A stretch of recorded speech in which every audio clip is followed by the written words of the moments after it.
ஓம் முருகா போற்றி,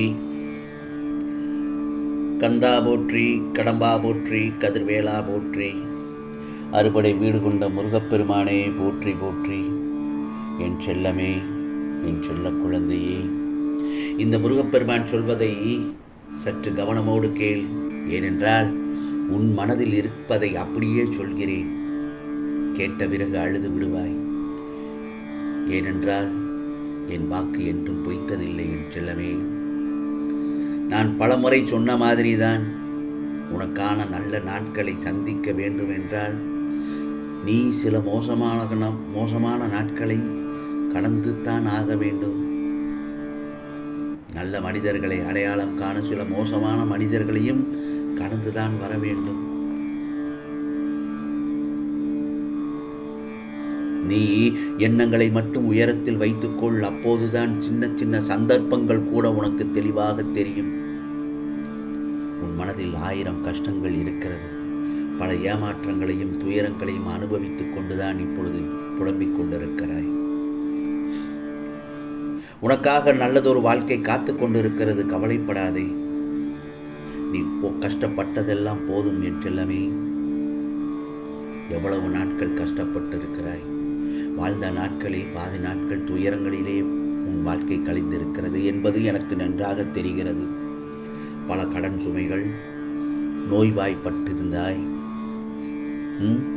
நல்லதொரு மன வாழ்க்கை அமையவில்லை என்று பல தரப்பட்ட கவலைகள் ஒவ்வொருடைய வாழ்விலும். இவைகளை எல்லாம் சரி செய்யத்தான் நான் இருக்கிறேன் அல்லவா? இந்த முருகப்பெருமான் நான் இருக்கும்போது நீ ஏன் கவலைப்படுகிறாய்? ஒவ்வொரு நாளும் ஒவ்வொரு விதமான கஷ்டத்தை சுமந்து வந்த நீ நிச்சயமாக நாளைய பொழுது நல்ல தருணத்தில்தான் உனக்கு விடிய போகிறது. ராமநவமியில் நீ கேட்டதை எல்லாவற்றையும் உனக்கு நான் தயாராகி இருக்கிறேன் என் செல்லமே. நீ முன்வைத்த காலை பின் வைக்காதே. அடுத்தவரை நாடி ஒருபோதும் நிற்காதே. யாரிடத்திலும் உன் விஷயங்கள் அனைத்தையும் முழுவதுமாக பகிர்ந்து கொள்ளாதே. அதே சமயத்தில் வாக்குவாதம் தேவையே இல்லை என் செல்லமே. உன்னை நினைத்து நானும் கவலைப்படுகிறேன். ஏனென்றால் உன்னுடைய கஷ்டம் 1 2 எடுத்துச் சொல்வதற்கு இதோ அனைத்திற்கும் நல்லதொரு விடிவு காலம் வந்துவிட்டது என்று நினைத்துக்கொள். வந்துவிட்டது. உன் மனதிற்கு வரும் துன்பம், கஷ்டம், துயரம் எக்கச்சக்கம். மேலும் அந்த கஷ்டங்களை எல்லாம் எப்படி சமாளிக்கப் போகிறேன் என்ற மன அழுத்த குமைச்சல் என ஒரு பக்கம் குமரி அழுது கொண்டிருக்கிறாய். எனக்கு நன்றாக தெரிகிறது. மன வலியை அதிகப்படுத்தி கொண்டிருக்கிறாய். தைரியமாக இரு. எது வந்தாலும் எதிர்த்து போராடும் மன தைரியத்தை உனக்கு நான் அளித்திருக்கிறேன் அல்லவா? முதலில் அதை சரிவர புரிந்து கொள். கஷ்டத்தை உன் மனதோடு வைத்துக்கொள். யாரிடம் பகிர வேண்டாம். என்னிடம் மட்டும் அழுது புலம்பிவிடு. நான் பார்த்துக் கொள்கிறேன். உன் வேதனை எல்லாம் என்னை நினைத்தாலோ என்னை பார்த்தாலோ நான் இருக்கிறேன் என்ற நினைவு மட்டும் உன் மனது லேசாகிவிட வேண்டும். எனக்கு முருகப்பெருமான் இருக்கிறார் போல் யார் இருக்க எனக்கு என்ன கவலை என்று நீ சொல்லிப்பார். தைரியம் உனக்கு தன்னால் வரும் என் செல்லமே. பயப்படாதே. தைரியமாக எதையும் எதிர்கொள். அந்த இடத்தில் கஷ்டம் வந்தால் நான் உன்னை செம்மைப்படுத்தி விடுவேன்.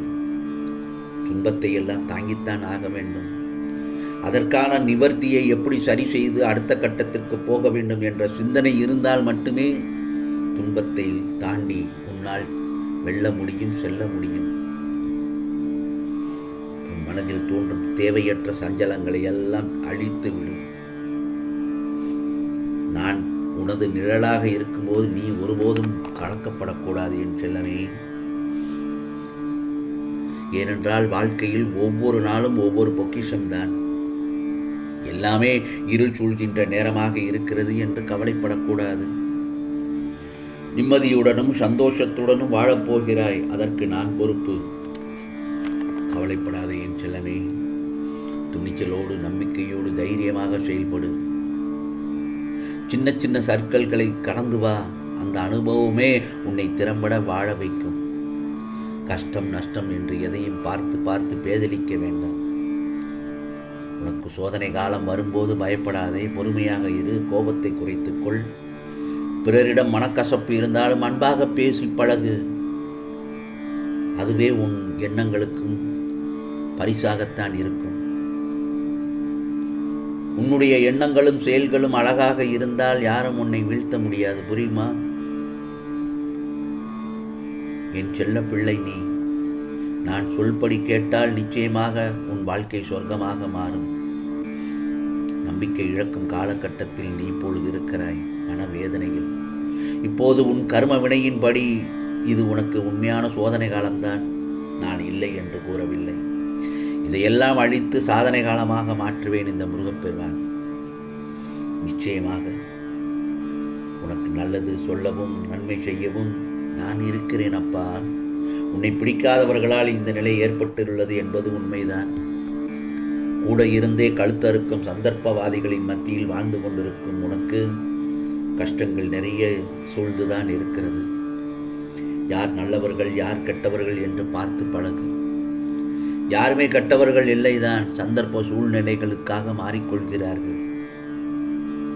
உனக்கு எது சரி, உனக்கு எது தேவை இல்லை என்று எனக்குத்தானே தெரியும். உன்னை எப்படி நல்வழிப்படுத்த வேண்டும் என்றும் உன் மனதில் எந்த வகையில் உனக்கு நான் காண்பித்தால் நீ நேர்மறை வழியில் வருவாய் என்பதையும் இந்த முருகப்பெருமான் அறிவேன் அல்லவா? இதோ உன்னை சேர்க்க வேண்டிய இடத்தில் உனக்கான சுற்றத்தில் உன்னை சேர்ப்பேன். அதுவரை நீ பொறுமையாகத்தான் இருக்க வேண்டும். கவலைப்படாதே என் செல்லமே. இப்பொழுதுள்ள சூழ்நிலையில் பல பேருடைய வாழ்க்கை எல்லாம் கஷ்டமாகத்தான் இருக்கிறது என்று புலம்பிக் கொண்டிருக்கிறார்கள். வேண்டவே வேண்டாம், எல்லாம் சரியாகிவிடும். இதுவும் கடந்து போகும்.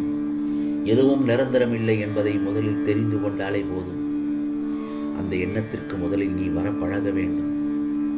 எல்லாம் எனக்கு முருகப்பெருமான் தருவார், அவருடைய பாதுகாப்பு வளையத்தில் தான் நான் இருக்கிறேன் என்ற எண்ணங்கள் இருந்தால் போதும். நிச்சயமாக இனி நடப்பது அனைத்தும் நல்லதாகவே இருக்கும் என்ற எண்ணமும் உனக்கு வேண்டும். நேர்மறை எண்ணத்தோடு நிச்சயமாக எல்லோரிடமும் பழகு என் செல்லமே. அதுவே உன்னை நல்வழிப்படுத்தும். பிறகு பார், உன் வாழ்க்கை படிப்படியாக மாறப்போகிறது. எல்லா இடத்திலும் ஜெயிக்கப் போகிறாய். நிறைந்த மகிழ்ச்சியான வாழ்க்கை வாழப்போகிறாய். ஆண் செல்லமே, சீரும் சிறப்புமாக வாழப்போவதை நீ மெய்சிலிர்த்து உணர்வாய். இது முருகப்பெருமானின் அருள் வாக்கு, சத்திய வாக்கு. உனக்கானதெல்லாம் நிச்சயமாக நல்லது நடக்கும். நல்லது மட்டுமே நடக்கும். அதுவும் நன்மையாகவே இருக்கும். ஓம் முருகா சரணம். உன் மனதில் இருப்பதை அப்படியே சொல்கிறேன். நிச்சயமாக யாம் இருக்க பயமேன்.